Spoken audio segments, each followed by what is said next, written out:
I had to like reset everything up. Very unpleasant. Yeah. So I always like to give it a minute and make sure everything's working.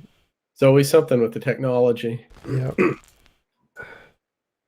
But all right, it looks like we're live. That should be good. And just check the chat, make sure they can hear us all right.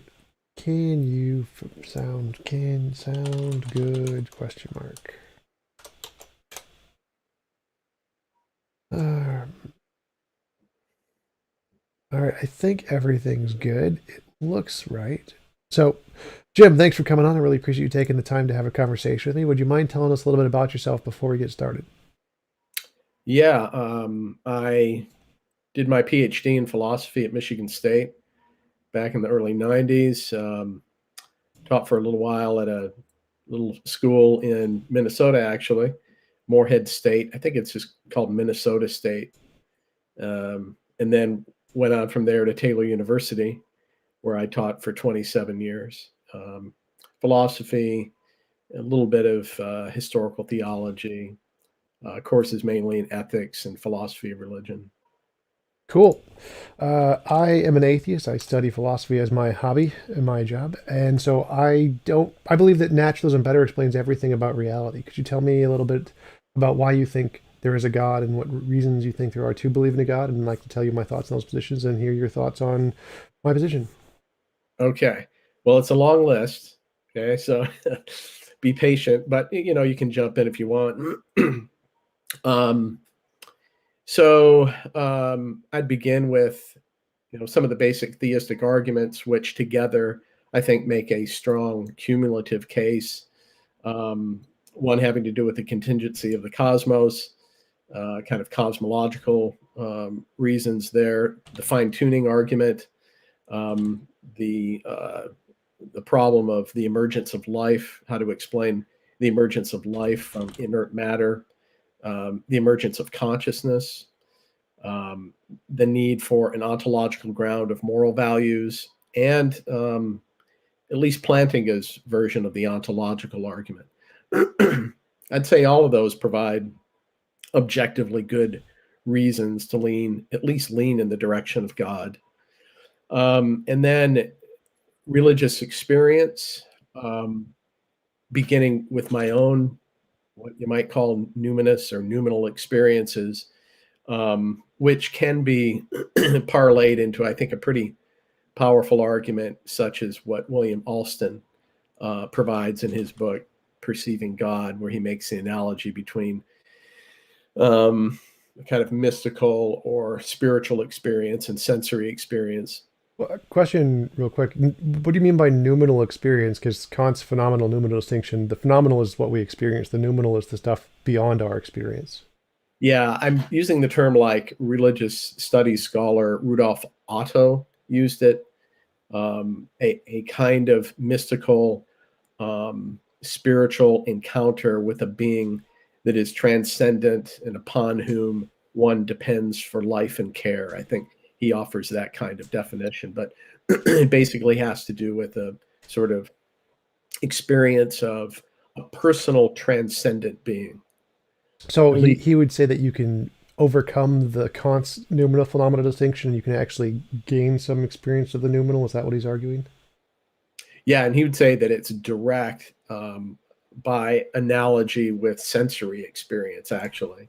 And he goes through all the different features of a sensory experience, like the private, public aspects of experiences of physical objects, the part whole distinction that you don't need to experience the whole of a physical object to genuinely experience it, and probably three or four other important features of sensory experience. He believes, I think he makes a good argument that those same features obtain when it comes to at least certain kinds of noumenal or spiritual experiences. Well, does he have a way to show he's not in the matrix or not being deluded by Descartes' demon somehow with those experiences? I don't know if he deals with that, but of course, that is a problem for everybody. Oh well, yeah, that's the Kant's noumenal phenomenal distinction is that nothing about our experience could ever show that we know anything about the noumenal, the actual way the world is. So if there's no way to overcome the fact that we could be in the matrix or whatever, then it doesn't. Then it seems like it's not really a noumenal experience. It's more just a phenomenal experience, because the whole point of the noumenal is that's the way reality actually is. So if you have some kind of direct access to that, you'd have to be able to show that we're not in the matrix, or that we're not being deluded by Descartes' demon, or something like that. That's kind of the point of why Kant Right. made the distinction, that we Yeah. can't, we don't have access to that of that level. Yeah. Yeah. Otto's using the term very differently than Kant there. Okay, so So it's completely different usage. Okay. yeah, or numinous. I think that is probably the the term that he uses. Um, or we could talk about spiritual or mystical. Okay. And then I'd move on from there to NDE reports, of which I've done a lot of research over the years, near-death experiences. That would provide some evidence as well, I think. And then prudential reasons. What does prudential mean?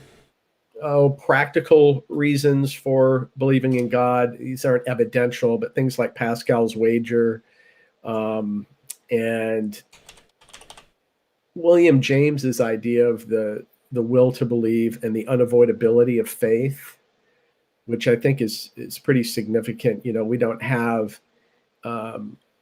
conclusive evidential grounds for believing, say, in the law of causality or the uniformity of nature, or even that we're, like you were just noting, that we're awake now, as Well, how, opposed how do to, you define faith in that case? Does that just mean not absolute certainty? Is that how you're defining faith? yeah, a certain belief beyond the evidence, a belief that a belief commitment that extends beyond what can be evidentially supported. Well, I would go further than that, because I think there's different levels of beliefs. Even though we don't have 100% certainty, we can still be reasonably certain. Like, we can be reasonably certain there is the sun is there, the earth goes around the sun, the world is a ball and not flat, etc., etc. And that's different from claiming, like, I believe there is a magical leprechaun on Alpha Centauri or something. Like, those claims don't have the same level of support. So I'd say one would be a faith-based claim, which would be the saying there's a leprechaun on Alpha Centauri or something.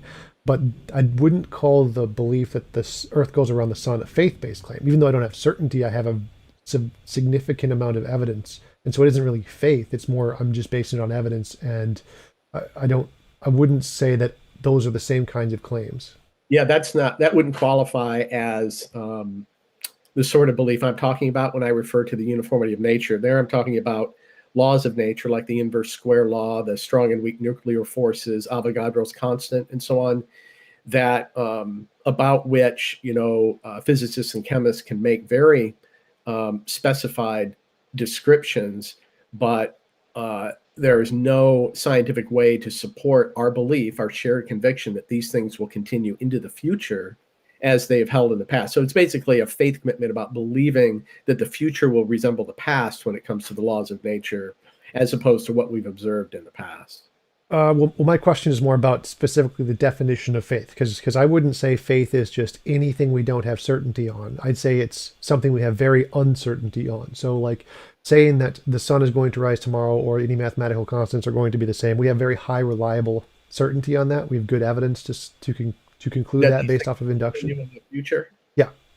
No, we don't have evidence for that. I mean, Hume's he demolished that point in his inquiry concerning human understanding, and his critique of the uniformity of nature, his critique of induction.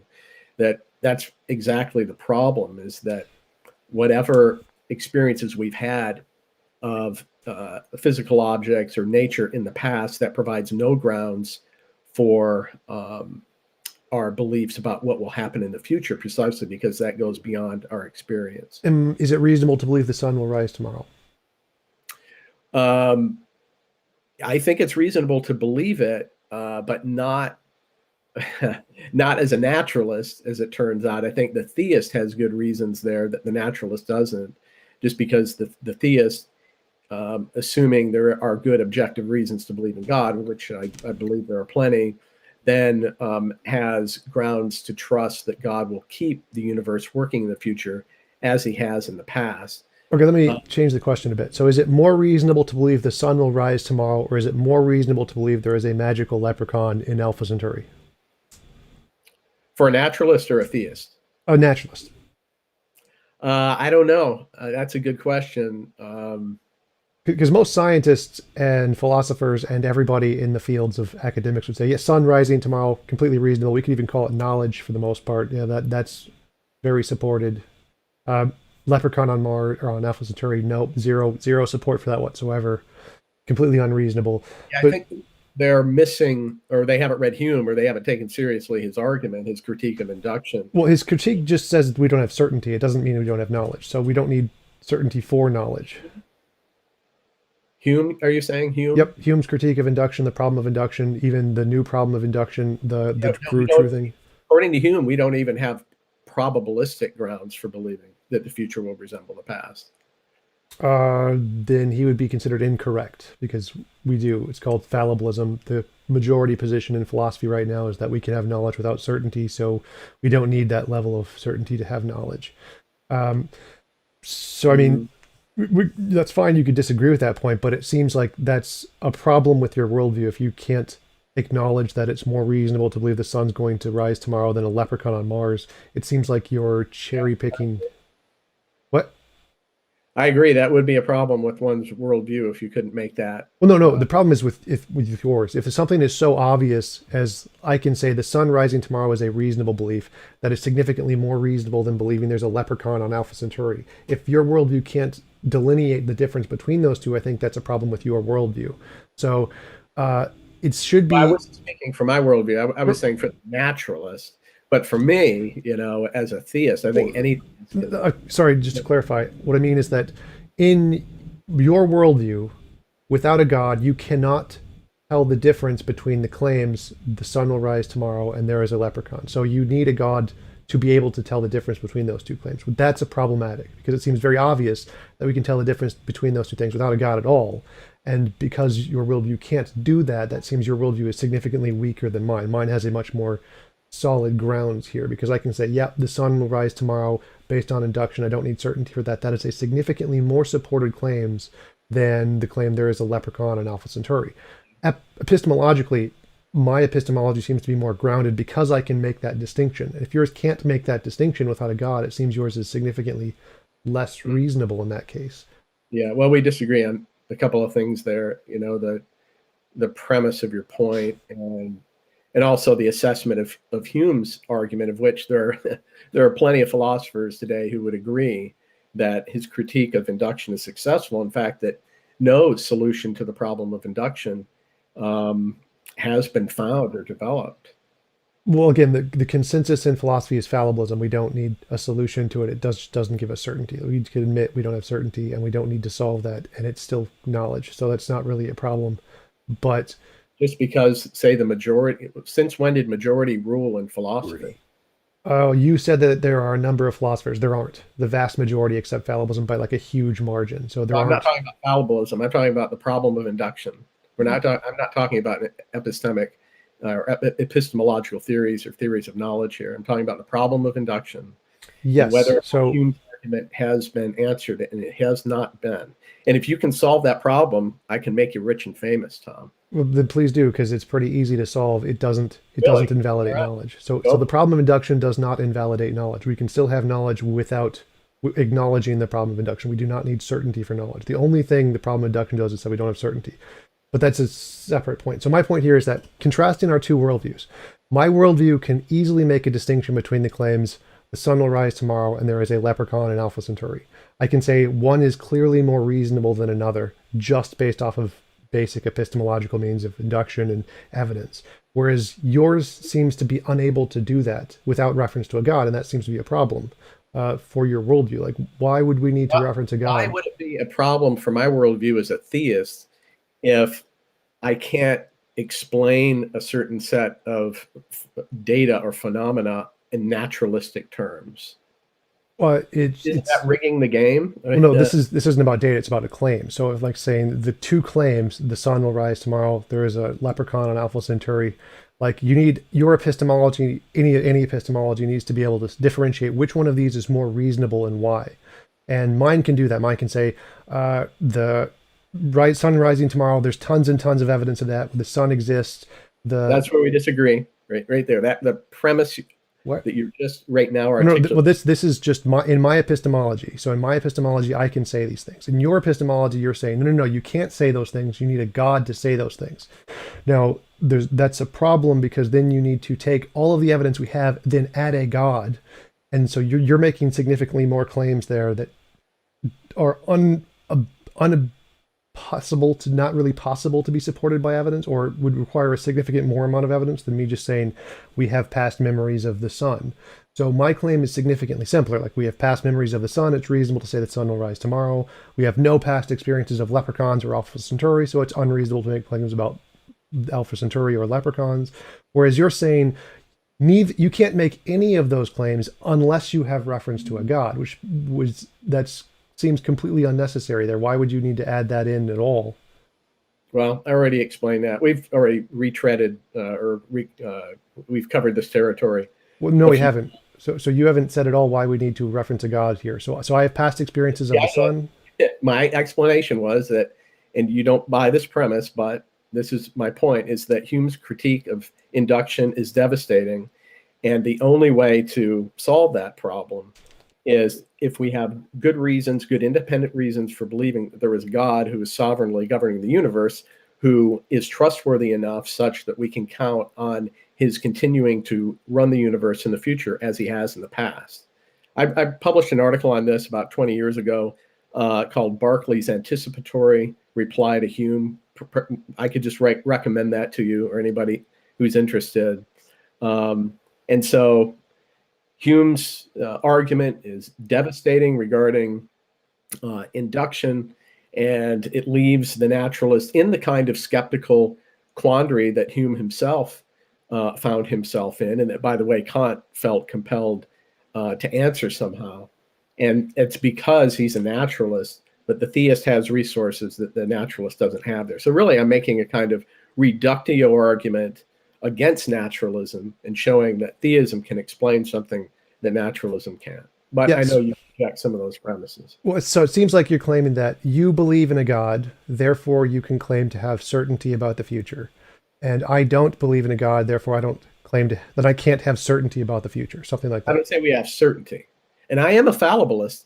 I'm a epistemic fallibilist when it comes to my epistemology. So why is it more reasonable for you to claim that the future will be the same than for me to claim the future will be the same? Because it seems like you're saying that you believe you have this experience of a God and he tells you so, which doesn't seem to be any kind of evidence of any kind. It seems to be like, well, that's more likely a delusion than anything.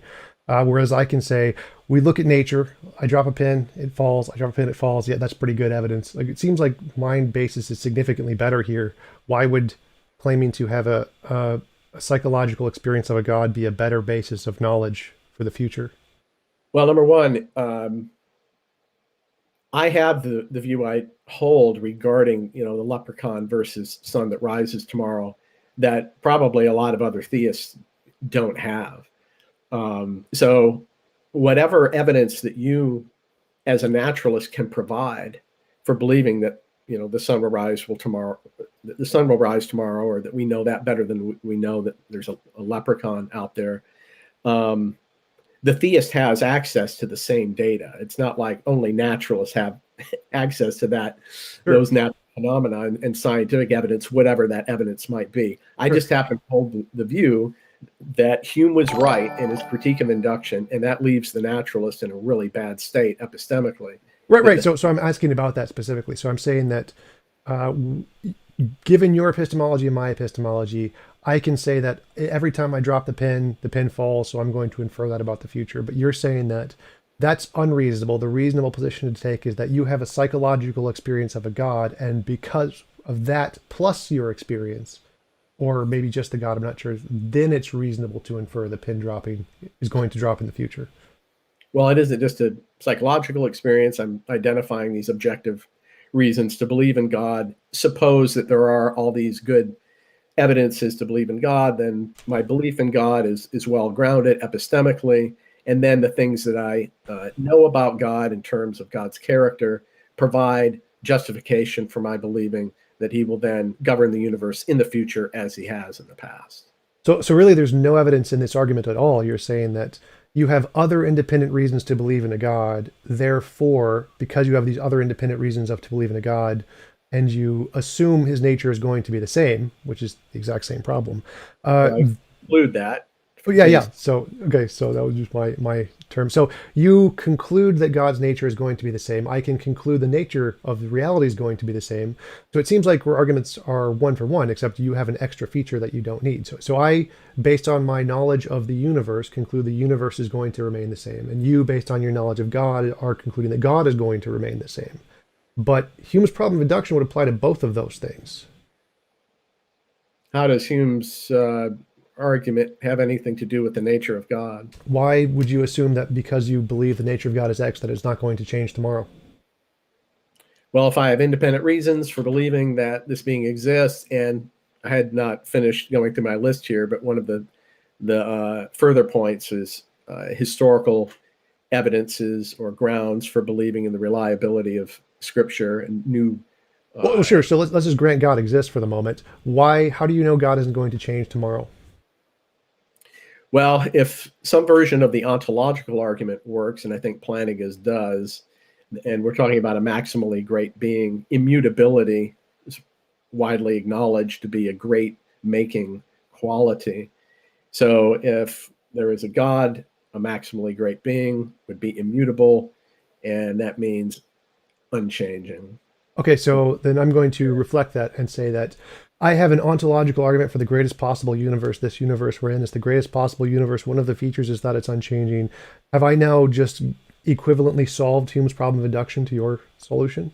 It seems like that's all you have, is just you've asserted you have a God, you have the ontological argument, and I can say we obviously have evidence the universe exists, so we can also grant that both God and the universe exist for this argument.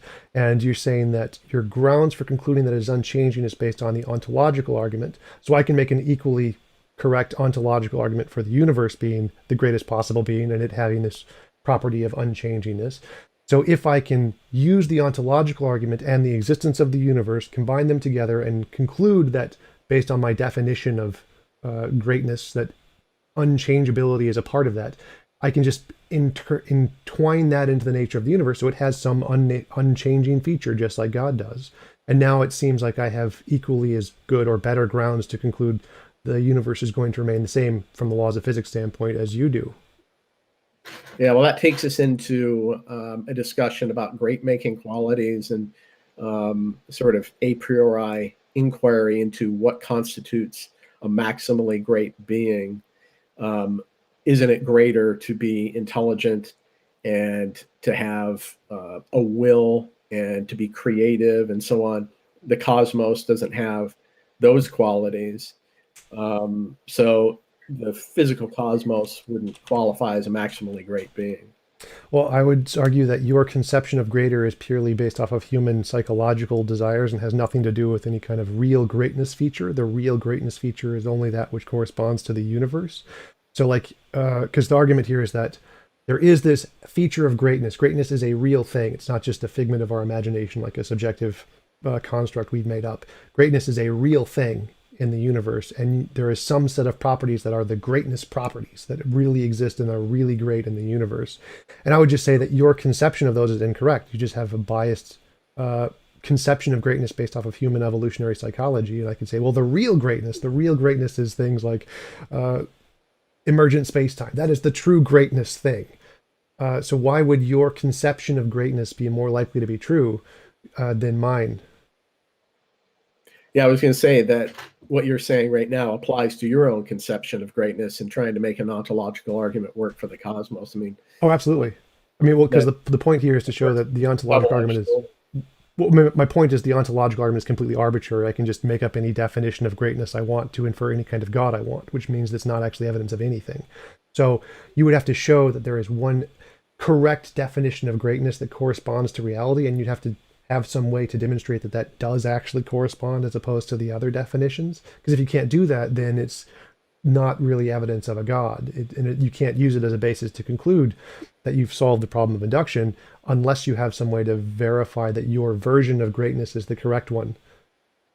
Yeah, I think that there are, and this would take us into a pretty lengthy conversation, but I think there are good objective reasons for saying that certain qualities are great making qualities and others are not. And that between two beings, one which, say, has power and another which is impotent, or one which is intelligent and another that's not, common sense and just the way we ordinarily use our terms tells us that it's better to have power and intelligence. And we could do that with all sorts of attributes. Well, sure, but that seems to be just a human psychological feature. Like, where is your evidence that this greatness thing is a real property in the universe and not just our subjective feeling? Like, obviously, I would prefer to be more intelligent. I would prefer to be more powerful. But, I mean, the black holes are clearly more powerful than me. They don't have any preference for greatness or desire. Those are all just psychological features we've made up. So what evidence do you have that this greatness feature actually exists and isn't just our subjective imposition on stuff? Like, I think a thing with this is greater. There isn't actually a greater property there. Like, if no humans existed, then greater wouldn't be a thing. There would be no concept of greater. It's just a human psychological thing. And so there isn't any reason to believe there are greater or lesser things that actually exist independent of human minds in the universe, which would So seem to. how does that not apply to your assessment that naturalism is a greater or better worldview than theism? Isn't that your own psychological projection or your own personal preference that you're trying to objectify and make more absolute? Well, How I is wouldn't that? say theism is or naturalism is greater unless you're talking about my counter argument, but I'd say that naturalism corresponds to reality, and that would be why I think it should be preferred. Well, that would be my point with the great making qualities. It corresponds to reality in the way we normally think about things like intelligence and power and goodness. Okay, so how could you demonstrate that there is a greater property and your definition of greater corresponds to reality? Because I can demonstrate the stars exist, that corresponds to reality, but how do you demonstrate a greater property corresponds to reality and isn't just a figment of human imagination? Well, you have to get the argument going first by understanding what maximal greatness would be, and then note, as Plantinga does, that a being that was maximally great um, would have to exist not just in some possible worlds, but in all possible worlds. And since we live in one possible world, it follows that that being exists in this particular world. So that's how the argument goes. I mean, Yeah, whatever. I'm familiar with the argument, but I'm still not seeing how this isn't just a term he Plantinga made up and just pulled out of his butt, essentially. And there, like, what reason do we have to believe that this property of greatness exists? Like, properties of electrons exist, properties of protons exist, energy, charge, charm. Those things exist. Where is this greatness property? How can I identify this as an existing property in reality, not just a figment of Plantinga's imagination? Yeah, well, that's the unique feature of the ontological argument, isn't it? It's an a priori argument, like Anselm's argument, which bothers a lot of people. It bothers you. It bothers a lot of theists. But the correspondence to reality comes with the conclusion that to deny the reality of this being lands you in a contradiction. And what implies a contradiction cannot be true. So to avoid that contradiction, I have to admit that this being exists in reality. And so as a matter of logical fact, this being must exist in reality, and there must be something in reality that corresponds to our idea, because if we deny it, then we contradict ourselves. Well, where is the contradiction saying greatness property is made up by human minds? Uh, there's no contradiction there. Oh yeah, like Uh, in reference to the argument. So I would say Printinga presents his argument. I say your property of greatness is completely is a figment of your imagination. So I reject your argument, and you're saying there's a contradiction somewhere. Yeah. So, I mean, that would be one way to push back, but that's a very questionable claim. It's certainly one that Plantinga and I would reject. I don't think, and this takes us back to what we were talking about earlier, I don't think it is just a figment of our imagination. I think it is an objective fact, again, that qualities like intelligence and power and goodness are real great making qualities. And the way we talk about these things and the way we deal with people in the world reflects the fact that nearly everybody affirms those things. Okay, but I'm not interested in what everybody affirms. Their opinion doesn't matter to me. Like, how do you show that greatness exists in reality, independent of human imagination? You said a priori argument of some kind. There's some contradiction in rejecting it. And then I rejected it, and you said, well, that's one way to approach it. But so it can't be a priori because there's no contradiction in rejecting it if I just rejected it, right? So, secondly, I mean, again, I could just make up an alternative definition of greatness here. I'm not seeing, or the only thing that you seem to have presented to show that your definition of greatness is correct is the fact that people intuitively think that intelligence and power are good, or preferable. Therefore, we define them as being great. But that doesn't tell us anything about whether or not that property of greatness exists in reality, or it's just a figment of human imagination. It seems to be like I could just say those proclivities that humans have are evolutionary proclivities, like the thousands of biases, fallacies, illusions, delusions, hallucinations, etc., that humans have. And so it seems far more probable that all of the evidence we have says that proclivity humans have for those certain traits is purely based on human subjective desires. Therefore, it's unreasonable to infer from those human subjective desires that this thing exists as a fundamental part of reality. Yeah. The conclusion that this being exists in reality is downstream a few steps from the discussion of what a maximally great being would be. I think you're kind of conflating. Well, I'm just talking about greatness right here. I'm just saying the property Yeah. of greatness being a part of reality seems to be more likely to be a figment of human imagination, not the Really? God. So you don't think that some things are objectively greater than other things? No. You don't think that, for example, you don't think the Tampa Bay Buccaneers are objectively a greater team than the New York Jets? Come on. You got me on that one. Ah. But so no, I Well, don't just think. an illustration. Yeah, so no, I don't think that any greater is any more real than um, the best chess player. I don't think there is an objectively best chess player. It's just No kidding. mm-mm. Wow. Okay. Well, that's a pretty deep disagreement there. I mean, um, again, I mean, most humans could be wrong, but I think the vast majority of human beings would say there are certain football teams that are better than other football teams, right? That Sure, but um, not objectively. Like the universe doesn't define these things. the Like Tampa there's Bay Buccaneers are objectively better than a high school football team down the road.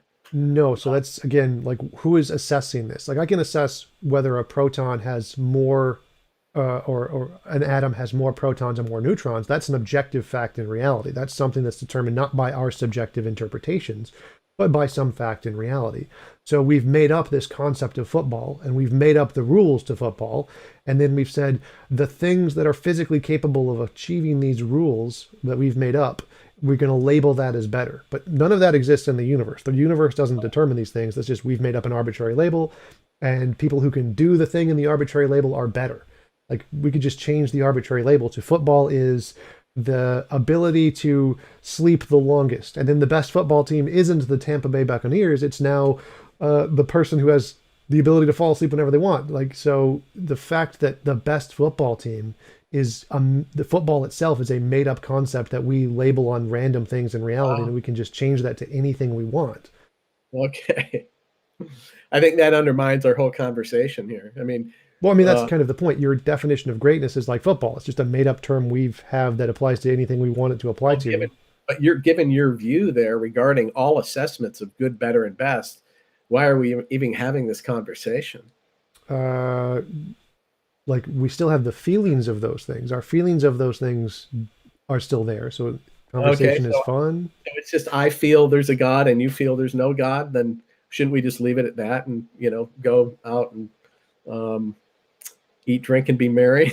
Well, I enjoy having these conversations, and that's why I like to have these conversations. Just like football players enjoy playing football. The fact that it's a objective Yeah. feature of the universe doesn't make a difference. Like it's not. It doesn't matter if we're changing the laws of physics by playing football. It's still fun. So that's So why you're we're having not these. trying to find truth here and discover whether or not naturalism really is a better worldview than Sure, theism. sure, You're because just I enjoy that too. Sure, I definitely want to discover truth because I enjoy that as well. But I'm not seeing how that reflects on anything in the conversation. So well, presumably a true claim about the world would be one that better accounts for the data. I mean, there's a value assessment there. I mean, this is fundamental to the nature of science and theory selection. You go with scientific theories which better explain the data. They have more explanatory power, and we can make assessments about which theories are good, better, or best based on that. Well, that But has nothing to do with. you have to kind of reject all of those assessments. No, you're just equivocating better and true. So true is that which corresponds to reality. I never said better in there. Better doesn't make a difference. Better is just a word to say more of the facts correspond to reality.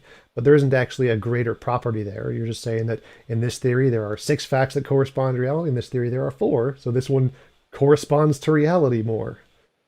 Like the better part, there's no better property in there.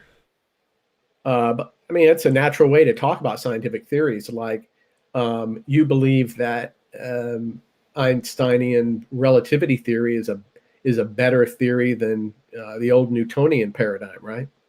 Well, no, again, because better is just a word for more corresponds to reality. There isn't a better property. There's no betterness property there. That's how I mean it. More correspondence to reality. And going back to football, it corresponds to reality better to say the Tampa Bay Buccaneers are better than the New York Jets. It corresponds to the facts better. I'm all about correspondence. You and I are with Aristotle on that point. Well, no. So the facts of there's no fact of reality of football. Football isn't a fact of reality. It's a made-up subjective fact of our human convention. So there's a difference between facts, objective facts of reality, and subjective facts made up by humans. It's not a fact that people play football. It's football itself is not a fact of reality. It's a human convention. So if you take a human convention, why aren't human conventions also facts of reality? Because those are 2 separate concepts. There's things made up by human minds are not facts, objective facts. Objective meaning true, independent of human conception. So if it isn't true, independent of human conception, then it isn't an objective fact. So for example, there's no truth about, say, the fact that Tom Brady is the quarterback for the Tampa Bay Buccaneers. That's not an objective fact. Again, so if there are human conceptions that humans have made up, then there aren't objective facts. There's no objective fact of chess. You can't find the rules of chess without consulting human opinion. You can't find what the best football player is without consulting human psychology and human Why should I accept what you're saying right now as a fact? That's just your conception. You're just offering that as, your own conception of things. Why should I believe you? Because it's obviously true. So like if an alien came to the world and you asked them who's the best football player, they'd have no idea because there's no fact about the electrons they could measure to tell who is the best football player. So it's just obvious. Like there should be no controversy about that. Obvious to whom? Should be everybody. Like it should be pretty obvious that if an alien comes to Earth and you ask them who's the best football player, they'll have no idea what you're talking about because football isn't something that's like, if you ask them what charge an electron has, they could tell you. If you ask them who is the best artist, they'll have no idea because human subjective things made up by human culture would not apply to aliens everywhere in the universe. So if an alien came to Earth and you asked them about some subjective thing humans made up, obviously they're not going to be able to tell you the answer. But if you ask them something objectively about the universe, then they will be able to tell you the answer. Well, let's talk about electrons since you mentioned it. Okay. Have you ever seen an electron? Nope. Or tasted or heard one? Nope. Yet you believe in this thing as an objective fact when yes, sounds more like a human construction. Well, no, it's been confirmed by novel testable predictions that it exists. So we can say if electrons exist, they have exactly these properties. And if they have these properties, if we build a big gun to shoot things of that size into other things, we'll see the other things explode. And we built a big gun that shoots only things of this exact size, and the other things explode. So, it must exist. Well, it's a theoretical entity that is underdetermined by the data. No one's ever directly experienced an electron, and it works out mathematically. I agree with that. But these are theoretical constructs. Surely you admit that. All theories are underdetermined. They're not theoretical. You don't need to directly observe them for them to not be theoretical. If you can have novel testable predictions that confirm the data, then it's no longer theoretical. Like the Big Bang, while it's a theory, it's also a fact because it's something that is a direct consequence of the CMB. So theories aren't contradictory to facts. They can still be facts. Theories are built on facts. So you admit there's a theoretical construct there.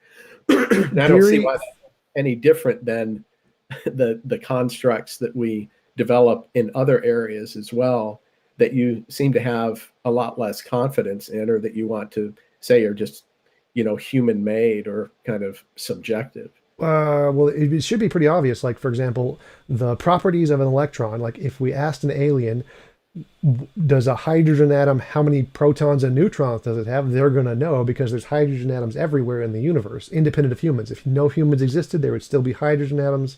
The alien could look at the hydrogen atoms, count the protons, count the neutrons, the things with these specific properties, and then they could tell you. Like, if an alien came to Earth, you asked them about electrons, protons, and neutrons. Yep, they'll be able to tell you about the entire periodic table. You ask them about football, they'll be able to tell you nothing. There's nothing they can do on their planet to discover anything about football because it's purely made up by humans. So there's a difference between things made up by humans and things that exist fundamentally in the universe independent of humans. Is that not clear? It just seems like an arbitrary distinction. Just because human beings come up with something, whether it's football or science itself, doesn't mean that there can't be objective facts there. I'm not following. Human beings came up with science. Human beings came up with theories of in physics and chemistry and biology. Those are human-made things, no more or less than football or baseball or other sports. The methodologies are, but the methodologies don't matter to objective facts. Because again, by objective, we're talking about things that are true independent of humans. Things that are true with no reference to humans. Things that aren't just made up by human minds. Okay. Would there be science practiced on Earth if humans never existed? Nope. And the same is true of football. Science doesn't objectively exist. Science is a method. We made it up. So yes, you're correct. It doesn't exist, just like football doesn't exist objectively.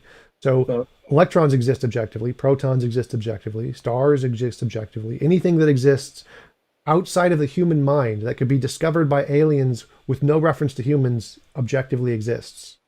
So football isn't an objective property. Like if I said there is a football being. Football is in the universe. There must be some football property fundamental to reality. Therefore, Tom Brady is clearly the god of the universe because football is a real thing. Like you'd be like, that's silly. Football was made up by humans a few hundred years ago. Football has nothing to do with the fundamental nature of reality. I'd be like, oh yeah, that's right, because it's a subjective human convention made up by human society.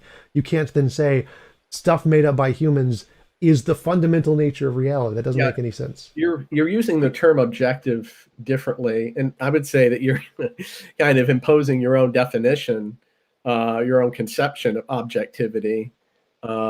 Objectively exists. That's how in philosophy objectively exists means exists independent of humans. Why is a criterion for objective existence that something be part of the fundamental structure of the universe? No, but it doesn't. Like stars aren't fundamental. They're composites, but they exist independent of human conception, independent of subjective intuition, mind, opinion, intuition. It doesn't need to be the fundamental nature of reality. That was just... Yeah, I'm saying, to get back to the other thing, that there are these real facts independently of my mind and yours, that there are football teams, there are contests that they have, and that certain teams are better than other teams. I think most people would accept that. It's kind of common sense and would challenge. It's kind of common sense that no one would infer from football something about the fundamental nature of reality. Everybody who has a reasonable mind says football is made up by humans. So if you're saying greatness is like football, I'm happy to grant it there and just say, yeah, your position is clearly ridiculous, just like anybody who thinks football is the fundamental nature of reality is ridiculous. Yeah, all right. I don't follow you there. But let's move on to, I think we've exhausted this particular conversation. We have a pretty fundamental disagreement there about what counts as objective. Yeah, I mean, like, if it's made up by human minds, it's not an objective feature of reality. You can't infer anything about it from the fundamental nature of reality. Yeah, I'm saying that a game like football is not just made up. It does not depend for its existence on any particular human minds. There are these real beings in the universe, including human beings. We play sports, and those are objective facts. Okay, if no humans existed, would football exist? No. If no humans existed, would greatness exist? I think so. So clearly your analogy doesn't work there. So as I said before, like everyone's going to admit, football is made up by humans. You want to say greatness isn't made up by humans. There's something more to it there. It's beyond humans.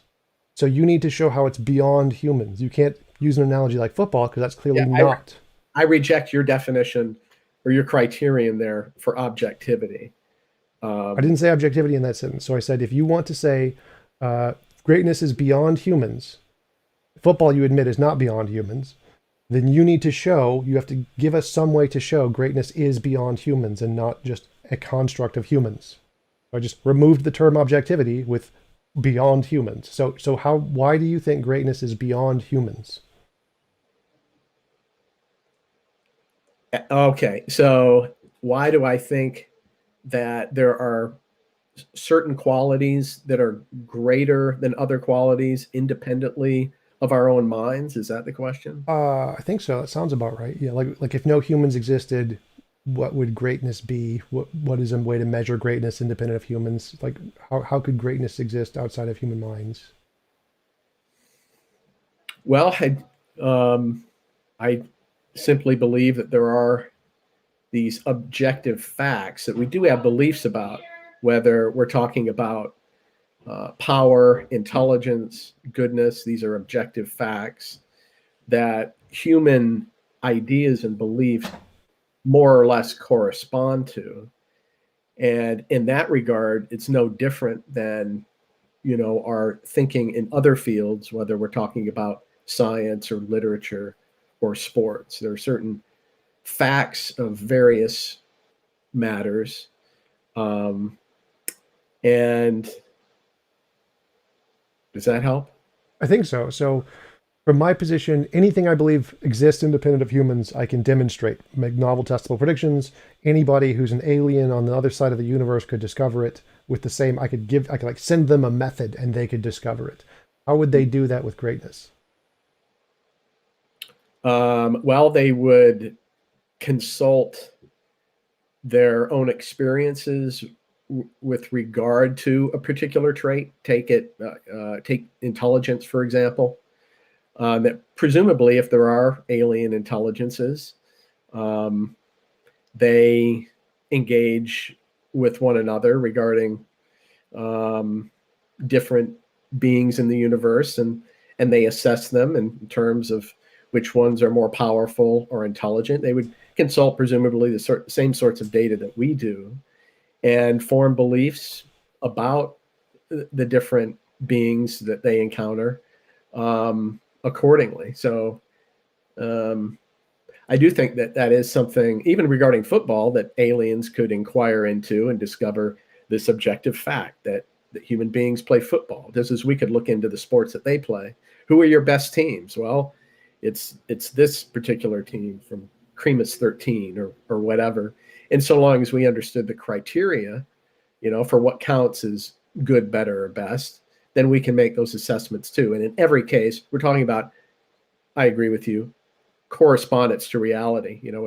A belief is knowledge if it's warranted. Justified true belief, something like A that. warranted true belief. I Yeah. want to avoid the Gettier problem there, but in a more general sense, warranted true belief. Yeah. So, like, if we told an alien football is anybody doing this physical shape, they could measure the electrons and say, well, if these electrons are in this configuration, that's football. But they couldn't objectively measure football. Football is just, we are arbitrarily defining this specific combination of objective or independent of human electrons is what football is. And so they could then measure it, but they could never discover football without us giving them the definition. It seems like greatness is the same here. I'm still not seeing how you're showing greatness is different here. It's just like a definition of these combination of electrons. Like this combination has intelligence, and so we define that as greatness. This combination has power, so we define that as greatness. Just like this combination has Tom Brady, we define that as football. How do you show greatness not just by definition or by feeling actually exists?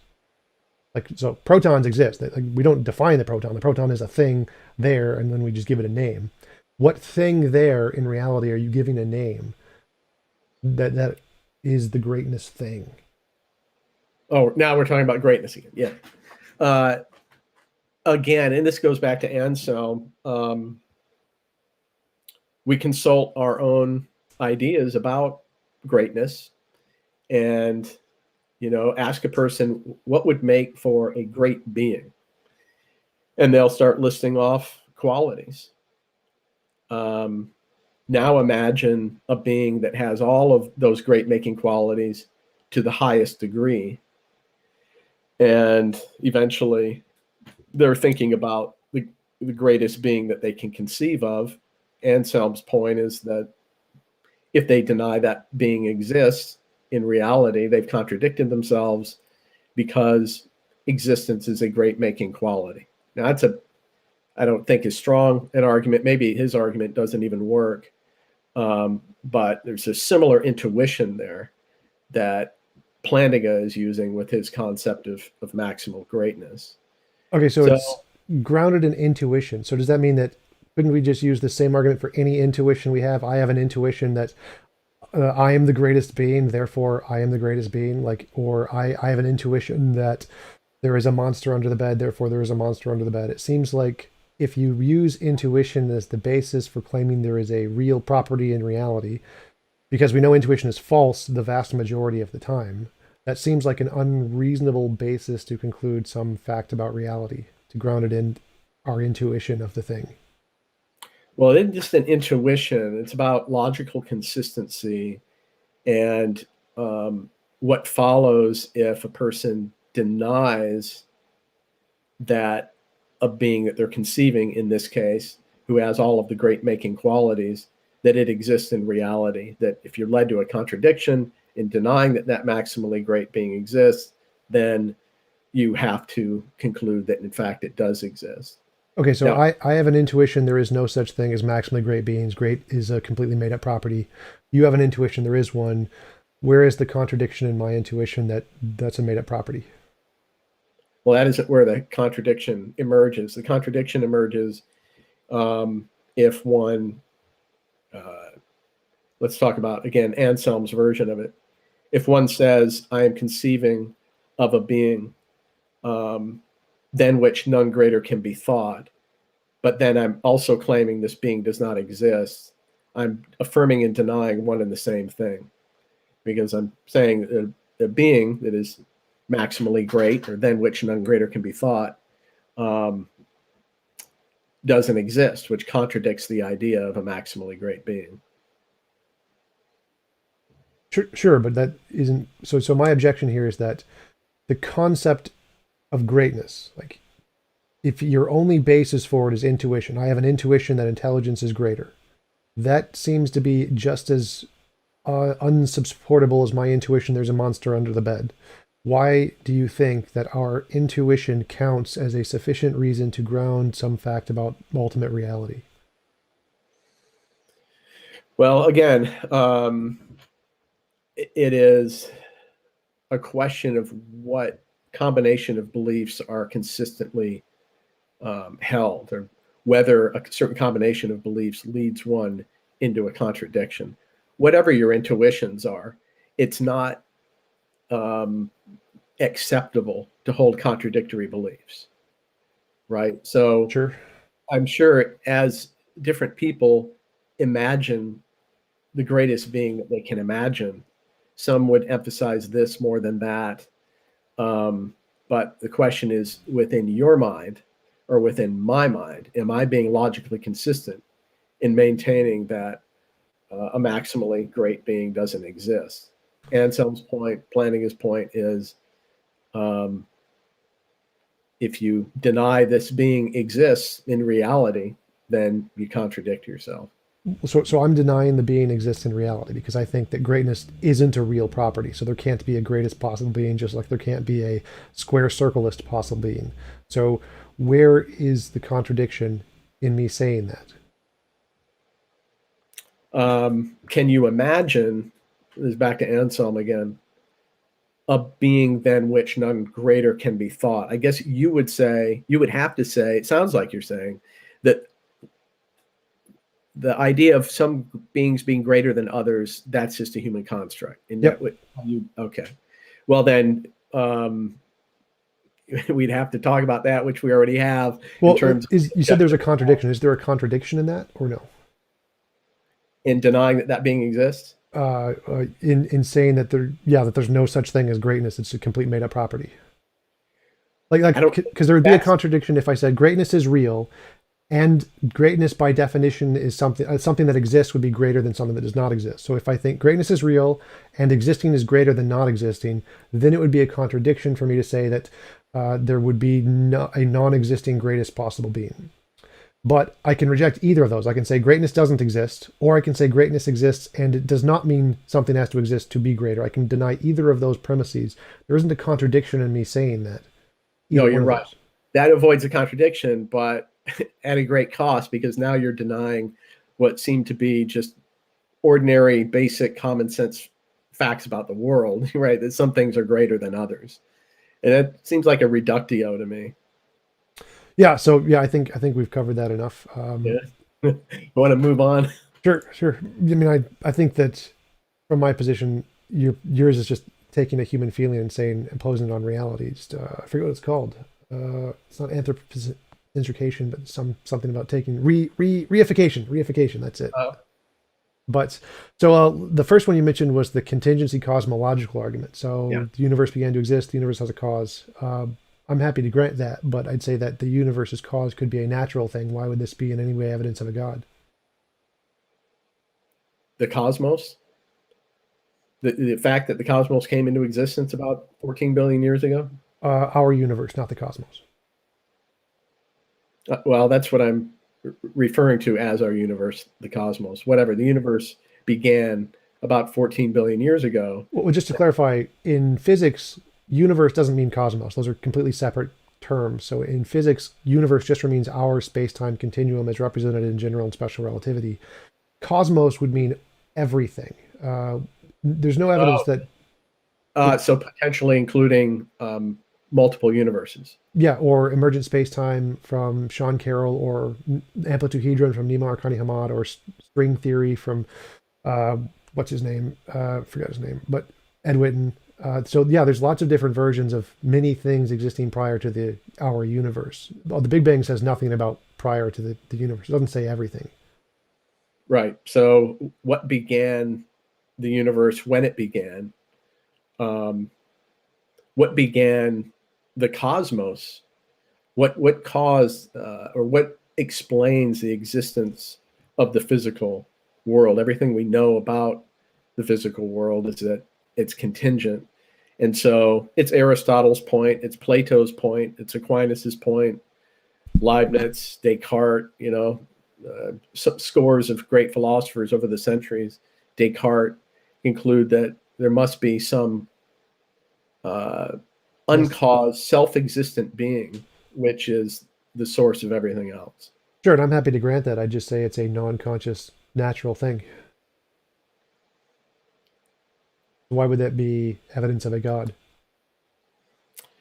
Well, given the nature of the universe, and this takes us into the fine-tuning argument and just how perfectly coordinated all the different laws of nature are in the extremely narrow parameters for the possibility of life. Well, pause there for a second. So, not including the fine-tuned argument, just on the cosmological argument, the universe had a beginning.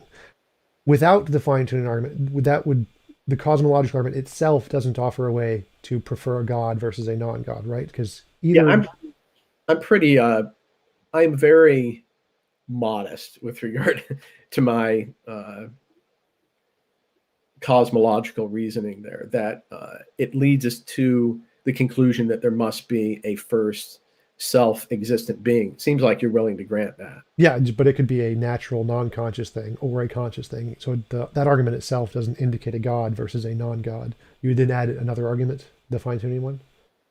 And then with regard to fine-tuning, the as I was noting, the various laws of nature that are perfectly coordinated for the possibility of life, that suggests a kind of intentionality or teleology, just because of the odds being so remote as to fade into impossibility of this having happened by chance, unless one wants to propose, maybe you would, a virtually infinite number of universes, and which has always struck me as a kind of ad hoc theory to account for the fact that we have such a finely tuned universe. Okay, so my interpretation would be that if we say the universe is fine-tuned, that means there's essentially a very few combinations that would produce life, and the vast majority of them would produce non-life. Therefore, it seems that unless there's some determining factor, why would it create this life-permitting universe rather than another? But the problem seems to be that it seems that who fine-tuned the fine-tuner, to quote Richard Dawkins, just like there's infinitely many ways the universe could be, and only very few of them are life permitting. There's infinitely many ways a God could be, and only a very few of them would be a kind of a God that would produce a life permitting universe. The probability is, let's give it 1 in 100. There's 1 in 100 probability that the universe would produce life. There's 1 in 100 kinds of gods that would create a life permitting universe. So it seems equally as fine tuned. The God must be equally as fine tuned as the universe is, because there's one God for each kind of universe. There could be a God who could produce only black holes, a God who could produce only unicorns, a God who could produce just hydrogen atoms. So the fact that a God would exist to produce this kind of a universe seems equally as fine-tuned, it's probably more so actually, but as the universe itself being fine-tuned. So that just seems to push the problem back a step. Why would you conclude how would a God solve that problem? So, well, first of all, it wouldn't be 1 in 100. The odds are so Yeah, that was just an arbitrary number I picked to make it simpler. infinitesimally, small.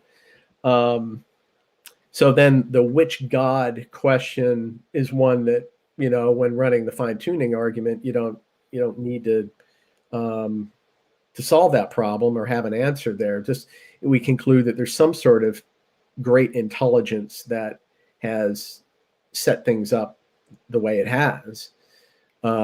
Why, another question that arises, well, why would God make a universe, or who made God, or what were the preconditions leading to this being making the universe?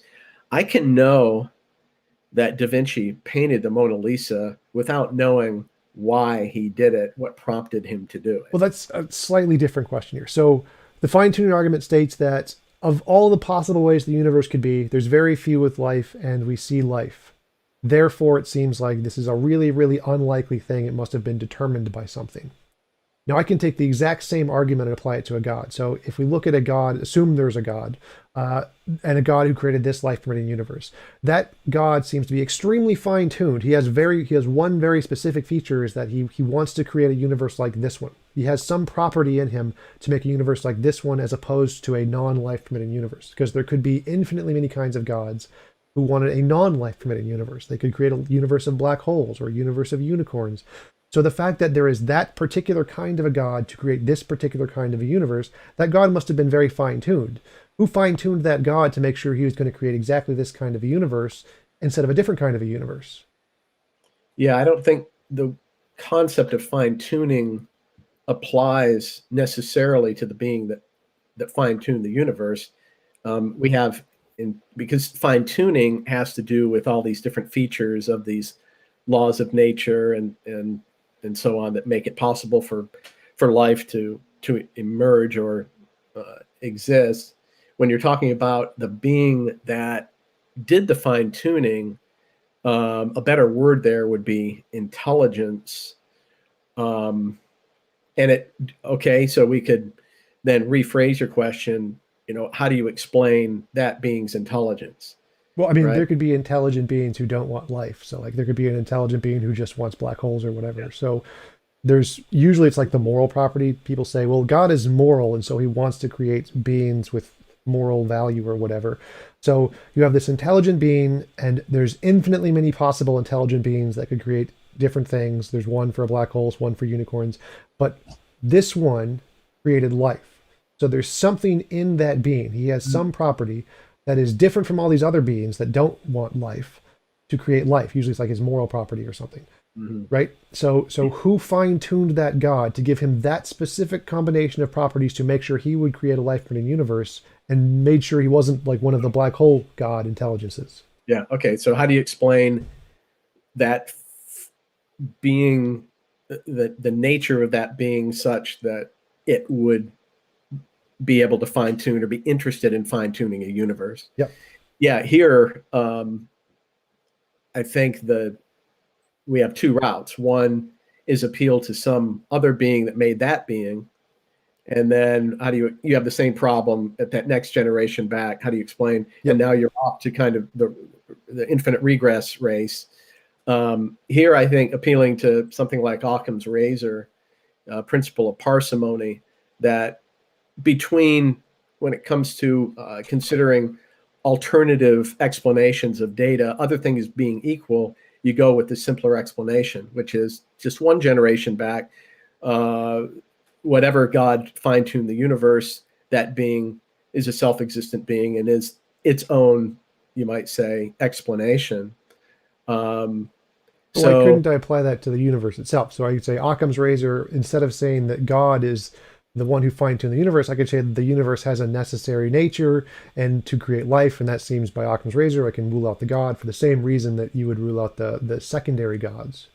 yeah, because in this case, other things are not equal, because the universe is not an adequate explanation for its own existence. There has to be something extremely powerful, intelligent, and intentional that brought it into existence in order to explain its features and to account for the fact that it is a completely contingent being. I'm not sure I'm following here. So my hypothesis is that there is a quantum particle that is a necessary quantum particle, and it has a specific entwinement of the laws that would produce a universe that's exactly like ours.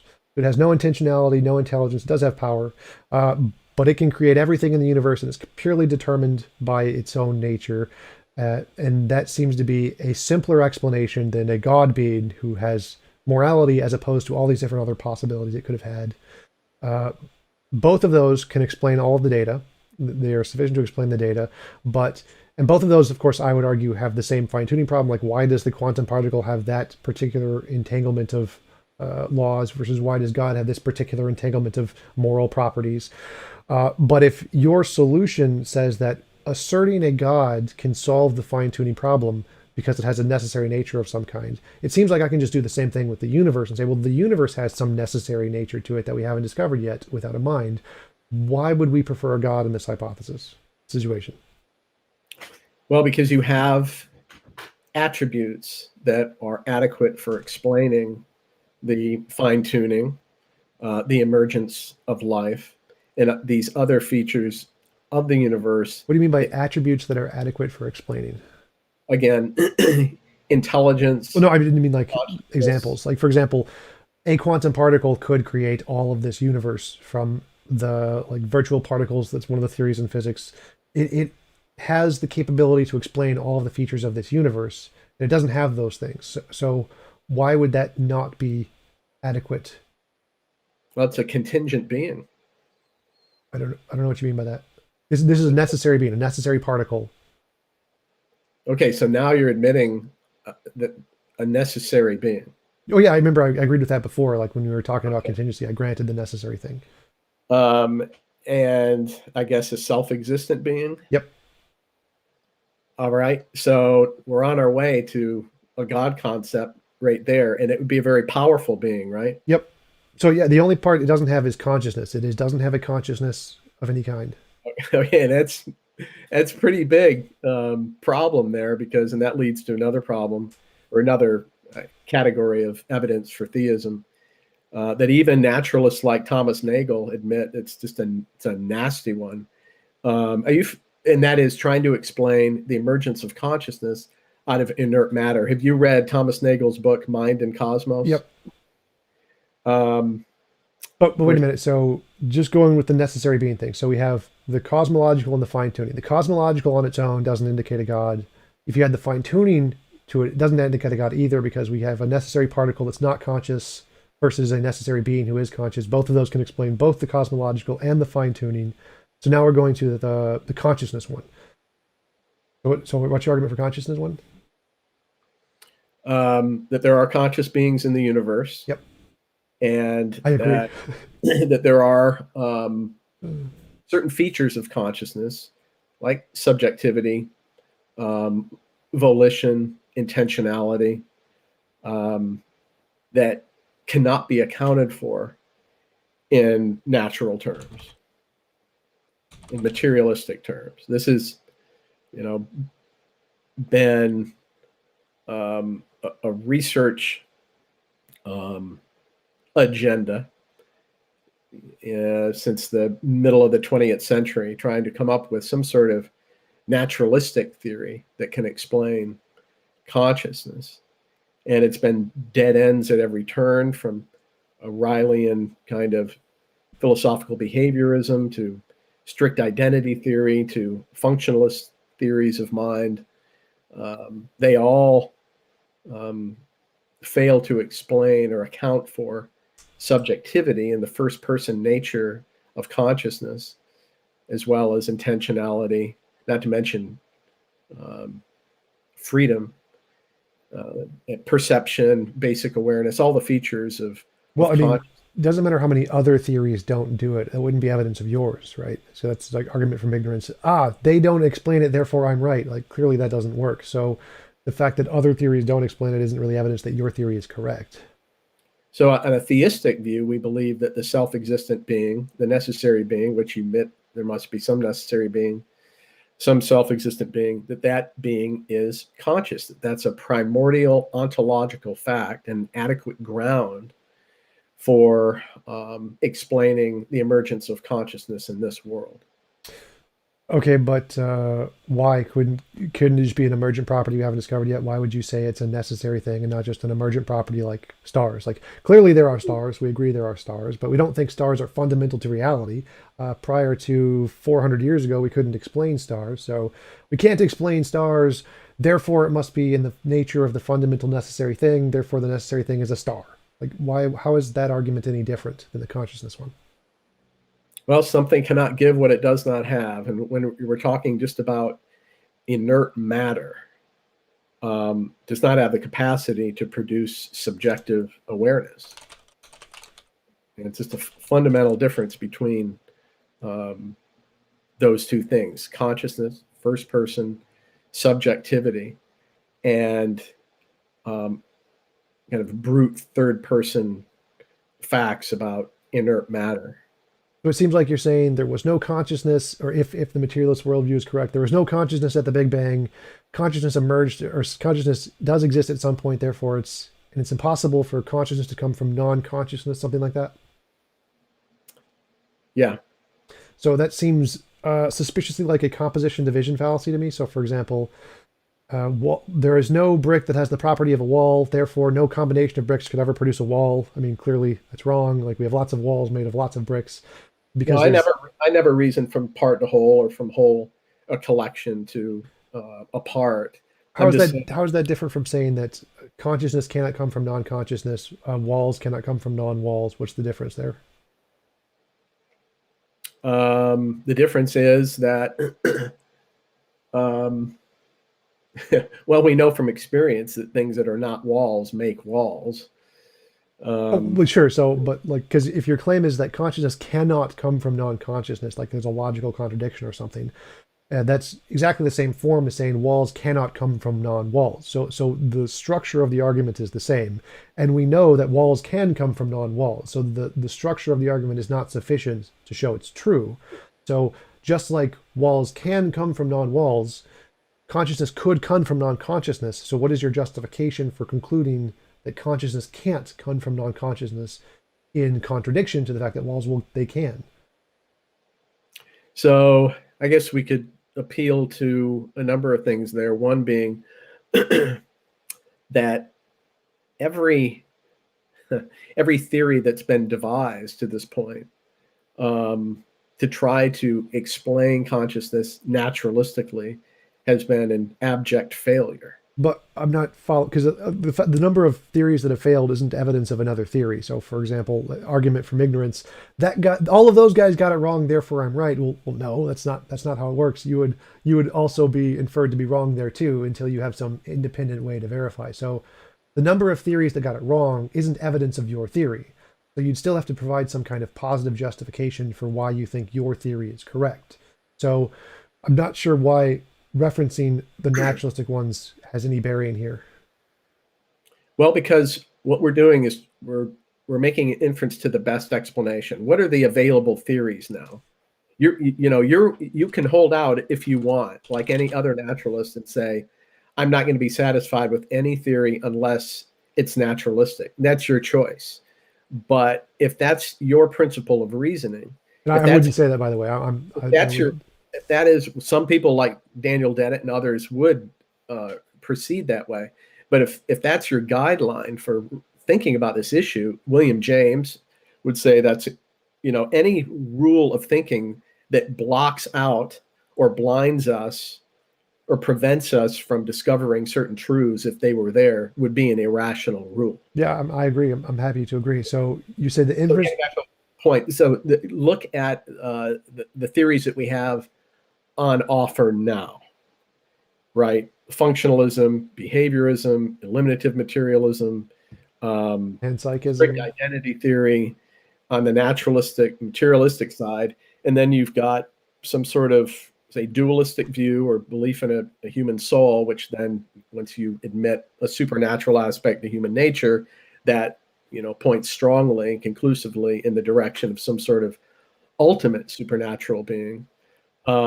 Which of those theories is adequate or most adequate based on what we know now to explain the facts of consciousness? It seems to me that theism by far is a more adequate theory, Oh, because you have a being that is conscious.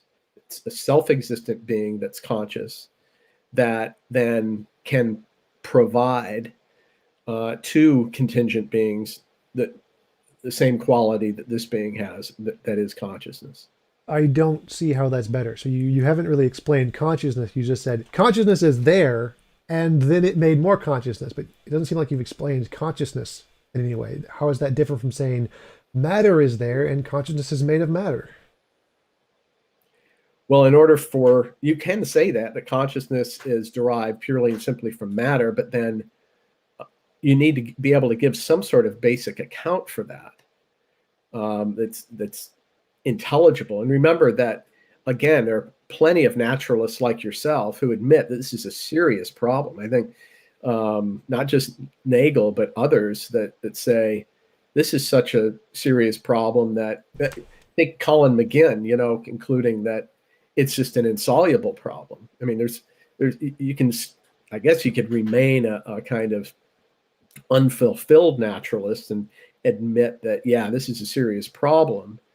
Well, most naturalists don't think we know everything. They think there's unsolved problem, but the vast majority consensus in psychology, neurology, cognitive sciences is all that, yeah, brains, mind, same thing, is all material. But I'm more interested in why. So why would theism be a better explanation than the naturalism? You said there is a necessary mind of some kind, and it creates smaller minds. It imparts the consciousness to smaller minds. Like, okay, but that doesn't tell us anything about consciousness. It doesn't tell us how it exists, what it is. It tells us nothing. It just says, I'm just going to assert it as a property in nature. And well, the panpsychists do the same thing. Panpsychists say that consciousness is inherent in every electron. It all has this consciousness stuff in it. And that's a naturalist hypothesis too. There's no God in that one. So, I mean, why would this in any way be a better explanation than saying it's an emergent property of material stuff?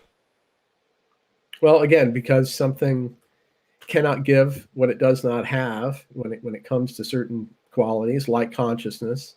I don't know what you mean by that. So that seems exactly to be a composition division fallacy. Something cannot give what it does not have. Walls cannot be made of non-walls. I don't understand what that means or why that would be, because it seems like a straight up fallacy to me. So what do you, how is that a justification? Well, let's see. How else can I put this? In the in physics, right? One object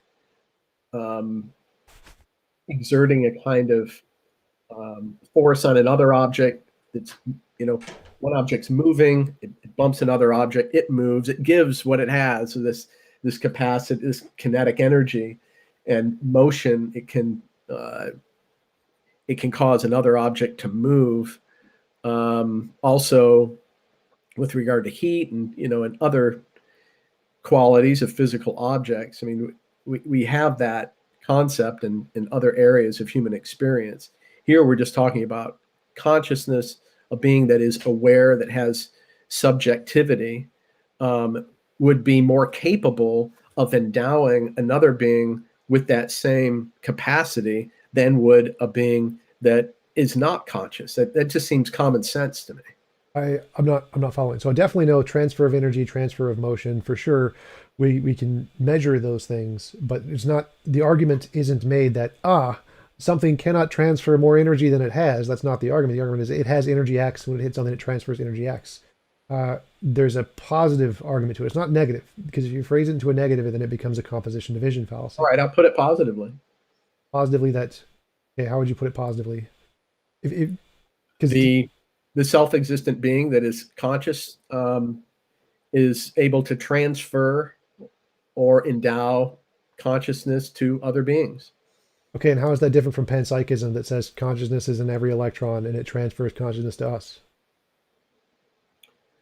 Well, do we have independent reasons for believing that that particles have consciousness? I mean, that seems like a purely ad hoc supposition. It's pure conjecture there.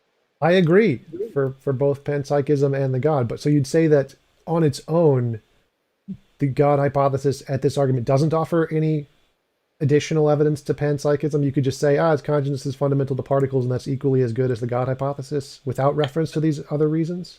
I'd say that panpsychism would be in among a number of theories that can explain human consciousness. That in that regard makes it superior to naturalism. It's definitely on this whole question, panpsychism seems to be panpsychists are naturalists. Or I'm sorry, to a naturalist theory that's non-panpsychism. Physicalism, the brain-mind thing, physicalism. So what? Physicalism, the position that the mind and the brain are just okay. Yeah. So now, okay, then suppose panpsychism and theism and pantheism, some versions of pantheism, provide an adequate explanation for consciousness as opposed to the physicalist view. Then, once we admit that, then what reasons are there for taking the view that I do, that theism is superior to those other theories? And then we can talk. Well, I don't like panpsychism much either, so I want to go to the other one. Like, why is saying that there is a fundamental consciousness a better explanation than saying consciousness is emergent? So, for example, if we see stars, we could say it's a better argument to say stars are emergent properties. They're combinations of other things that already exist. It would be a worse argument to say stars are fundamental. There is a fundamental star necessary thing that created the stars, because how did it get the star thing? Without stars cannot come from non-stars. Like, clearly that would be a ridiculous argument. It seems far better to say that stars are an emergent property of other existing things. And pretty much everything we see in the universe is, like planets, oceans, ecosystems, football, everything is an emergent property of other more fundamental things. Why would it be a better argument or a better explanation to say consciousness is of the necessary kinds, like, I don't even know if we have any examples, what we consider energy, rather than one of the emergent composite things like stars and oceans and houses and football? Everything we know about consciousness is that it's an irreducible quality. John Searle is in good company when he identifies that as a key aspect of consciousness. It's irreducible. And I think Thomas Nagel would say something similar. There are plenty of naturalists who would say that. So if consciousness is irreducible quality, then, or feature, then any emergentism is going to fail to explain it by definition. Well, what do you mean by, like, why do we think consciousness is irreducible? Because I think consciousness is reducible, just like stars are reducible. Like, if you can divide a star in half, you get two stars, and you can divide a mind in half, you get two minds, two consciousnesses. What form would that theory take? It's still materialism, so it's 100% like all consciousness is reducible is the consensus in every scientific field. Like, rats have a different level of consciousness than humans do. There are stars that are bigger or smaller. What does the account look like? So are you saying that maybe functionalism works, or strict identity theory not taking a specific position on any of those. This is just general neurology. Neurology is, yeah, consciousness is reducible, it is affectable, it is dividable. You can have split consciousnesses in a single brain. It's multipliable. You can divide. Damage to the corpus callosum can produce two separate consciousnesses in the same brain. Those are the what David Chalmers calls the easy problems of consciousness, that assume that consciousness is real and then try to account for things like perception and divided consciousness, so on. The hard problem of consciousness is, how did anything become conscious in the first place? That's what we're talking about. How did consciousness come to be? And so an emergent theory, the problem with emergentism, one of many problems, is that you have a difference in kind here, not degree, when you're talking about third-person facts about the world, which is what science deals with, right? Third-person descriptions of the universe, whereas consciousness is fundamentally first-personal. That's the idea of subjectivity. And there's an unbridgeable gulf between those two things. How do you get from third-person descriptions to first-person experience and awareness? That's exactly the problem, that any theory which aims to try to explain that subjectivity in naturalistic terms will face an unbridgeable gulf. You can't get from third-person descriptions to first-person subjectivity. Sure, that's just the map. That's just the map in the territory. Like, obviously, if you make a map or a description of something, it can never be the thing itself. So yeah, like if I make a description of a mountain, it'll never be the mountain. The same thing exists in science. Like, science can't tell you what the fundamental nature of particles are. All it can do is tell you how they interact with other particles. So our language description of the thing can never be the thing itself. Like, everyone grants that. We're happy to say that, but that doesn't tell us anything about whether or not what we are describing is what it's made of or not. Those are two separate questions. So my question is like, what is this irreducible? When you say consciousness is irreducible, what do you mean? Because all of the materialist theories like, yeah, it's reducible. Consciousness is a specific type of a informational process produced by the brain. There are amounts you can increase it or decrease it. You can make someone more conscious or less conscious or unconscious or not conscious at all. Like, why are you concluding it's irreducible? Well, for the same reasons that Searle does, and what I just explained, that subjectivity, awareness, is such a distinct thing that that can't be explained in terms of other things. I don't get it. It's the first-person nature of consciousness, again, is distinct in kind from third-person facts about the world. That's the best I can do to explain it. Well, I mean, that's your position, so you're restating your position. I agree with Searle, and I agree with so many other philosophers of mind out there on that point. Sure, you're just restating your position, though. But why is it irreducible? Because it seems like to pretty much the vast majority of all academics in every scientific field, yeah, it's reducible. It's easily reducible. Why would you conclude it's not? It says because. How can they be so confident it's reducible if every attempt to do that reduction theoretically has been a horrible failure? Indirect observation.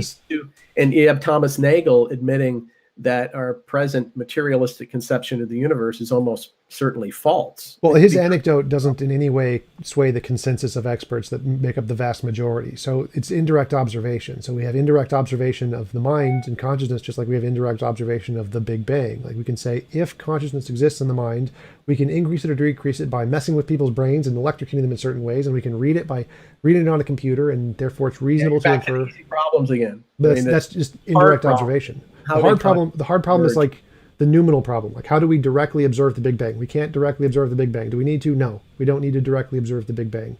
We just need to infer that it existed from other things that we can see.